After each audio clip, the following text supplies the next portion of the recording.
Fala pessoal, tudo bem com vocês? Bem-vindos ao canal Rec Home. Aqui a gente fala sobre produção musical em home studio e no vídeo de hoje a gente vai falar um pouco sobre como gravar uma bateria na sua casa. Não só isso, a gente vai comentar um pouco dos prós e cons de cada tipo de bateria, a eletrônica, a acústica ou a que você faz lá dentro do computador com MIDI ou algum tipo de software. Então acompanha aí, não esquece de se inscrever e é isso. Roda a vinheta.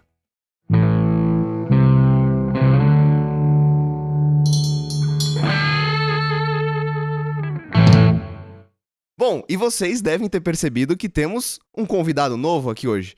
O Andreas é um amigo nosso, baterista, e que já teve um pouquinho de experiência também tocando com outras bandas. E inclusive, hoje, um pouco antes de gravar esse vídeo aqui, a gente pegou e gravou a bateria de uma música cover que a gente vai lançar aqui. Talvez não tão rápido, porque é uma música um pouco trabalhosa. Quando a gente lançar, vocês vão entender o porquê.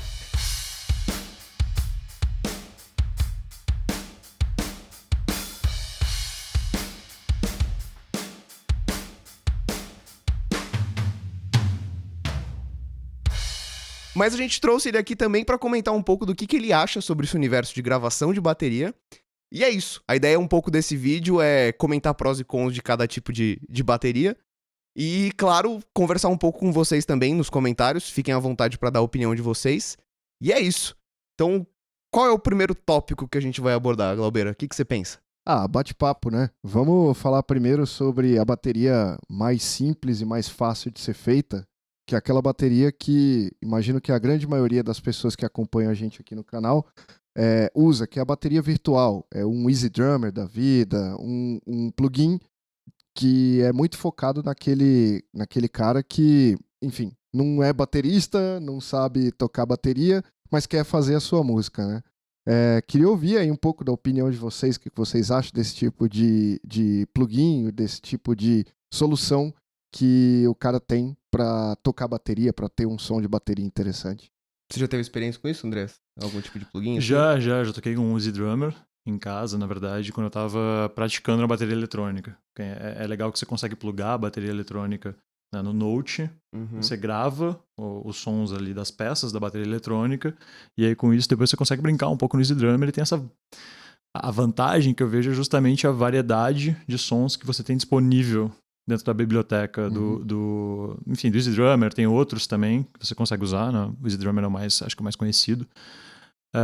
É bacana, é legal, porque tem justamente por essa variedade. Agora, quando a gente começa a olhar um pouco para a questão de tocar e da sonoridade, né, você acaba perde um pouco no quão orgânico você consegue ser no som. Né? Eu acho que esse é um dos pontos, a gente já entrando um pouco nos prós e contras, né? Sim. Mas o que eu vejo é legal para essa variedade. Você consegue muito bem colocar o som no clique, é muito fácil, né? Você está arrastando as notas, então isso simplifica muito, você está quase construindo uma partitura da música. Agora, é justamente esse ponto também que para mim é o contra, que você deixa de ter um pouco da sensibilidade daquele batera que toca um pouco antes do clique, um pouco depois do clique. Ali você tá marretando em cima, né? Então acho que esse é um dos pontos que eu vejo como negativo. Aí vai um pouco do objetivo de cada um, né? Se alguém para quem não tem a bateria em casa, é uma puta solução. Facilita muito, né? Eu já conheci uns amigos meus que gravavam, o cara toca guitarra, né? Então eu ficava tocando em casa guitarra e montava com o Easy Drummer uma batera para os sons dele. Né? Então acho que essa solução facilita, né? Mas não tem, para mim, aquele ponto como baterista, que é o orgânico, que é o que a gente tá vendo aqui atrás, que realmente tem a sonoridade da batera. Né? Uma das coisas que... Acho que tem 3 coisas que são bacanas de pensar e tentar evitar, né? Dentro de uma gravação de uma bateria virtual. A primeira, né, é o cara que vai desenhar, né, fazer a partitura de cada uma das peças e tal. Ele, muitas vezes, ele não tem a linguagem do baterista, né? Ele é um guitarrista, um baixista e tal. E às vezes ele vai fazer uma virada e para aquela virada funcionar, basta que o baterista, sei lá, seja um polvo, um cara de 8 mãos, assim. O cara põe 2 tons, 2 pratos e o bumbo ao mesmo tempo, assim. É impossível um ser humano conseguir fazer isso. Um overdub de batera, né? Né? Só se for isso, né? Também um outro ponto é o cara ficar muito mecânico, né? Ele vai, constrói aquele loop De repente ele pega aquele loop e coloca no próximo, e fica muito mecânico, você perde um pouco da clareza, né? Ou da coisa orgânica de um baterista tocando. Sim. E um terceiro ponto que dentro desses plugins vem muitos grooves, né? Em MIDI. Era isso que eu ia falar, Sim, cara. exatamente. Que o cara ele pode até se empolgar e pegar aquilo e sair jogando. Só que se ele não tiver essa linguagem, quero te ouvir, ele pode, sei lá, fazer uma coisa sem muito pé nem cabeça, ou então ficar se repetindo, e aí fica um negócio repetitivo, é isso mesmo?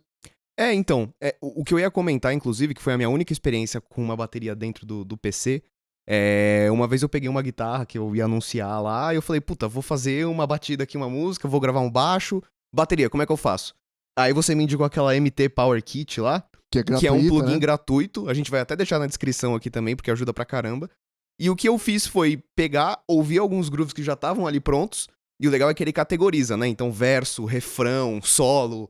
E aí eu fui encaixando algumas coisas, eu escolhi um preset que soou legal, que no caso era uma guitarra mais de metal, então eu cheguei na sonoridade que eu queria, encaixei e comecei a inventar coisas em cima. Agora vai uma linha de baixo, agora vai a primeira guitarra, e aí começou a sair. Então, pra esse caso, funcionou super bem pra mim, né? Uhum. Era o que eu tinha comentado antes, eu acho que é muito indicado mesmo pra aquele cara que tá fazendo no seu bedroom studio, não é nem home studio. É o cara que tá querendo fazer aquela música rapidinho, tá fazendo uma demo, alguma coisa do tipo, é muito indicado pra esse tipo de músico, né? Uhum. Indo pro segundo tipo de bateria que a gente ia comentar aqui, é a bateria eletrônica, né? O Andreas trouxe um pouco da experiência que ele teve com o Easy Drummer, mas tocando dentro de bateria eletrônica. A gente queria ouvir a opinião aqui de vocês sobre bateria eletrônica, o que é legal, o que é pró, o que é contra nela. Só para complementar até um ponto que eu estava pensando sobre o Easy Drummer, né, e que é uma das limitações que você tem tanto na bateria eletrônica um pouco menos, né, juntando as duas agora, que é a questão de peças. Né? Então, quando eu estava falando da biblioteca, por exemplo, eu lembro que eu queria tocar muito e eu via muito Guns. E Guns tem, um cowbell. Uhum. Então, para você poder tocar Guns, você tem que comprar um cowbell para, né, conseguir tocar junto. E no Easy Drummer, ou até mesmo uma bateria eletrônica, você consegue ter essa facilidade. Porque muitas vezes a flexibilidade, exatamente. Na bateria eletrônica, ela já vem com alguns sons pré-programados, inclusive um cowbell. Né? Então, pegando só esse exemplo. A eletrônica em si, eu também tenho uma bateria eletrônica muito boa para estudar.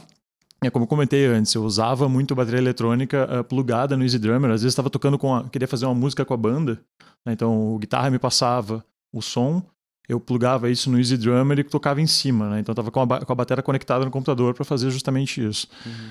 A eletrônica tem essa flexibilidade, né? E aí você já está falando do instrumento, então diferente do Easy Drummer, onde você está pegando ali alguns módulos, como vocês falaram, tem uns grooves pré-prontos, na eletrônica você está tocando. De fato. Então já tem o feeling do baterista. Tem algumas limitações, porque ela não é nunca igual a uma acústica.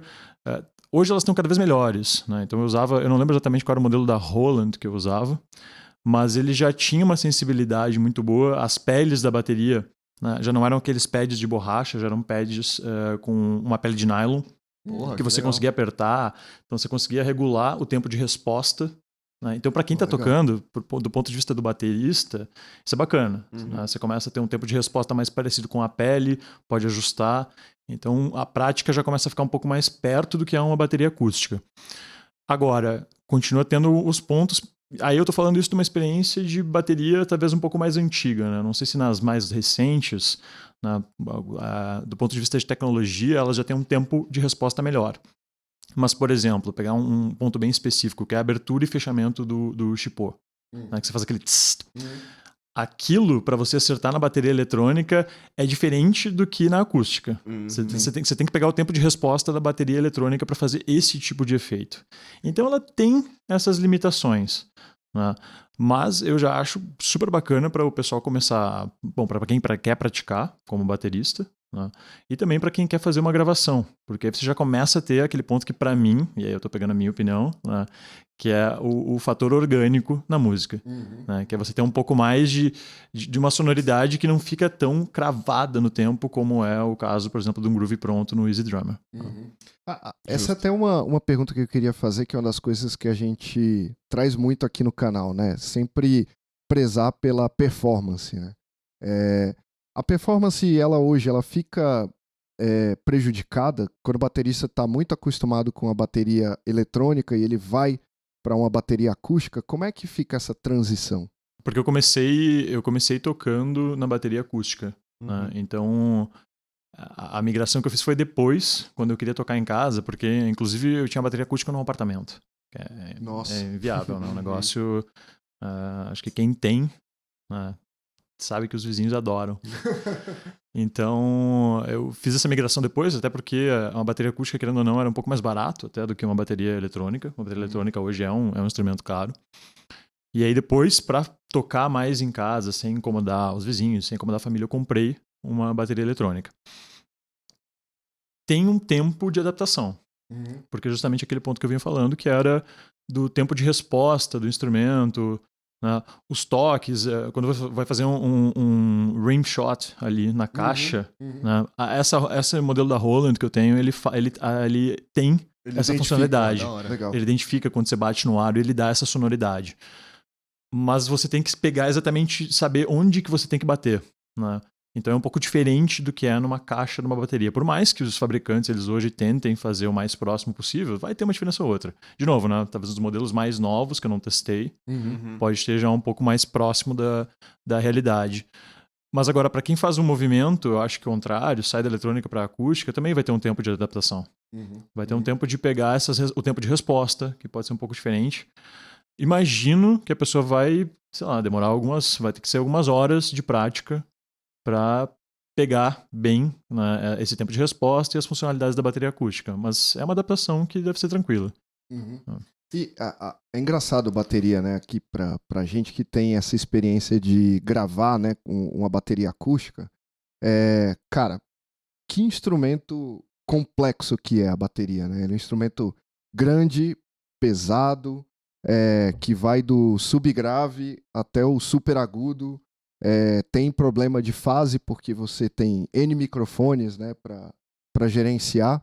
Então, e o próprio baterista, né, como o Andreas comentou, ele é um cara podado desde o início, né, da vida dele como músico, porque se ele sentar a marreta mesmo, os vizinhos vão reclamar. E é exatamente nessa porrada que ele dá que o timbre vem, né? O timbre da bateria acústica vem exatamente da pressão sonora que você imprime nela. Queria perguntar aqui sobre a bateria acústica em si, né? Tuas experiências com gravação, se você teve experiências com gravação, com gravação de bateria acústica, entender um pouco de você, o que você tirou de aprendizado dessa experiência que você já teve. Já fiz algumas gravações. Eu tive uma banda, mas a gente não chegou a gravar nenhum material, gravar um EP ou nada desse tipo, né? Mas a gente já tentou fazer algumas gravações. E aí, a primeira coisa que eu percebi, e aí muitas vezes, acho que pra galera que aprende bateria não é algo tão natural. Eu tive a sorte de ter um professor que me ensinou isso logo de cara, mas quer tocar no clique. Acho que a primeira grande dificuldade que quem começa a gravar tem, né, principalmente a bateria, que é, cara, você encaixar ela no tempo. Então, o cara que pratica desde o início com o metrônomo, ele acaba tendo uma facilidade maior de chegar num estúdio e tocar. Quem não toca, quem não pratica com o metrônomo, vai acabar indo para um caminho que não vai tocar no clique, e aí a gente sabe, né, a gente estava falando antes do Iron, que tem essa fluidez, mas hoje em dia dificulta muito porque todo mundo acaba tocando no clique, né? Às vezes a gente está fazendo uma gravação que não tá todo mundo junto. Sim. Tem uma pessoa que tá, que nem a gente aqui em São Paulo, tocando com uns amigos meus que estão em Porto Alegre, por exemplo. Você está fazendo uma música com pessoas que estão em diferentes lugares e ter o clique facilita esse processo. Né? Então, acho que esse é um dos primeiros pontos, né, que eu vejo. Depende, o tamanho da sala influencia muito. O próprio equipamento. Faz muita diferença você pegar uma bateria. Você começa. Tô pensando aqui agora. Pega uma bateria mais iniciante. Michael, exato. Pega umas baterias mais simples que tem uma sonoridade pior, porque de fato a qualidade do instrumento é pior, ele é um instrumento mais para praticar, para começar. Ou aí pega uma Yamaha da vida, você vê uma diferença muito grande.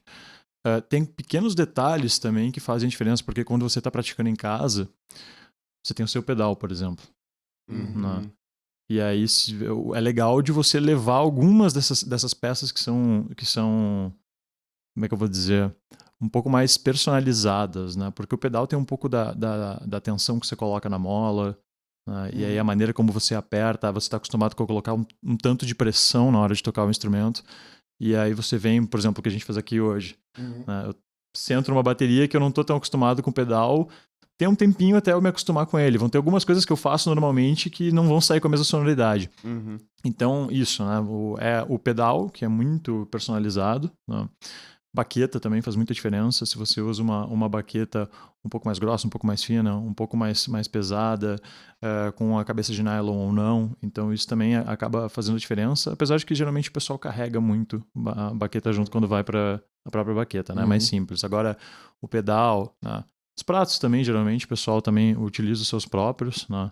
Ou se vai alugar, depende muito do lugar. Então, né? Aquilo que a gente está falando aqui, a gente está com uma série A da Zildjian, né, o A-Custom. Putz, é um som completamente diferente muito do que, por exemplo, os pratos que eu tenho que são a série Z da Zildjian. Já é um prato um pouco mais pesado, é um prato lá da linha do Lars, do Metallica. Sonoridade completamente diferente. Então, esses pontos, quando você vai colocar isso na gravação, e se você está realmente de fato gravando, né, os pratos e não fazendo um resample, né, isso vai fazer bastante diferença. Então, acho que pensando de maneira geral isso, né? O clique, a própria acústica, o tamanho da sala que vai fazer diferença, como que a bateria vai ficar. As peças, né? Então você, pro baterista, tá com o seu próprio equipamento, acho que faz bastante diferença, você tá mais acostumado. A qualidade da bateria.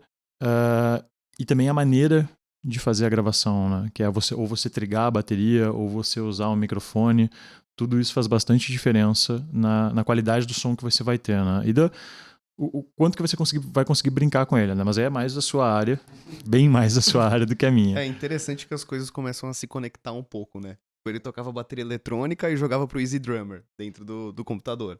Aqui, a gente gravou antes com uma bateria acústica e trigou ela também jogando pra um software lá dentro. Né? Era essa pra mim a grande pergunta para um baterista, né? Como que ele se sente sabendo que isso hoje já é meio que um padrão de mercado, né?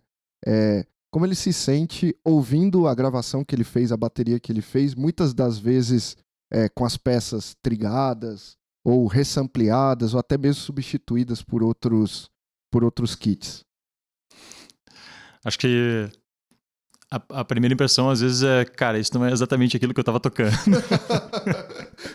Isso não tá soando exatamente como eu sou, né? Isso parece muito mais profissional do que eu tocando. Mas eu acho que claro, aquilo que a gente falou, né? Um pouco da questão do equipamento. Se você está tocando num equipamento muito bom, você quer usar o máximo possível da sonoridade daquele equipamento.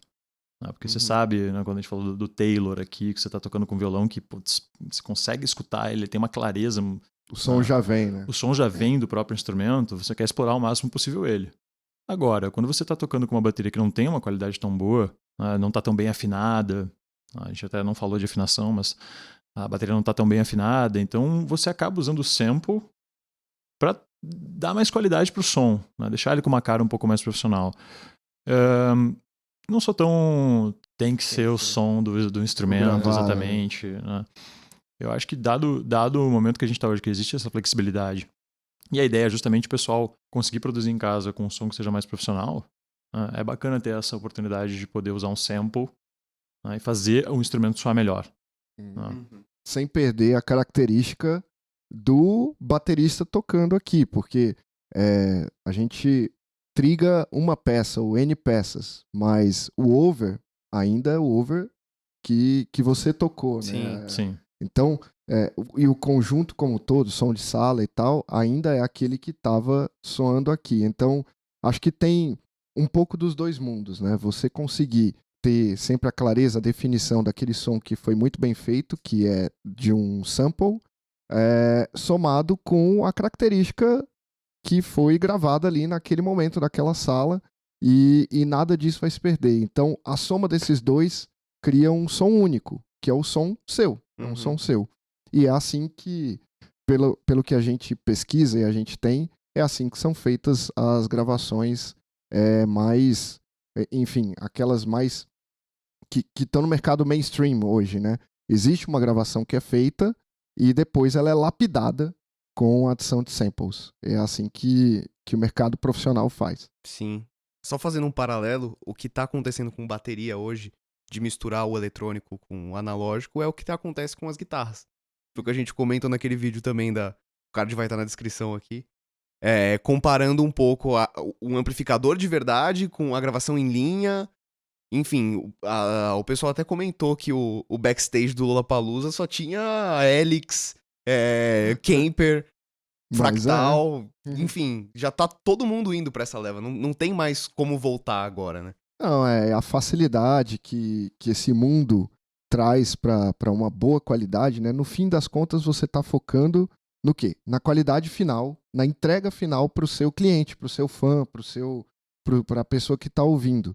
Então, cara, tá todo mundo buscando a melhor qualidade possível e juntar esses dois mundos, pra mim, é o que é a grande tendência mesmo. Pô, então, cara, queria agradecer mais uma vez aqui a presença do Andreas, nosso grande baterista. Quando a gravação que a gente tiver aqui estiver pronta, a gente vai colocar aqui pra todo mundo ouvir. Já trazendo aqui algum spoiler, ficou muito boa, foi animal.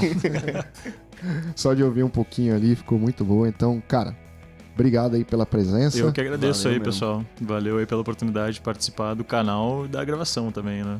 Obrigadão. Muito legal, cara. Valeu mesmo. Bacana. Boa. Bom, acho que é isso. Se você gostou do vídeo, se você tem alguma opinião, se você concorda ou não concorda com alguma coisa que a gente falou aqui, deixa a gente saber. Coloca um comentário lá, fala o que você acha. E não esquece de se inscrever no canal, por favor. Isso ajuda muito a gente. E ajuda o YouTube também a direcionar esse vídeo para outras pessoas que podem ter curiosidade sobre o que a gente está falando aqui. Beleza? Então é isso. Muito obrigado se você ficou até o final. E um abraço. Até a próxima. Valeu. Valeu.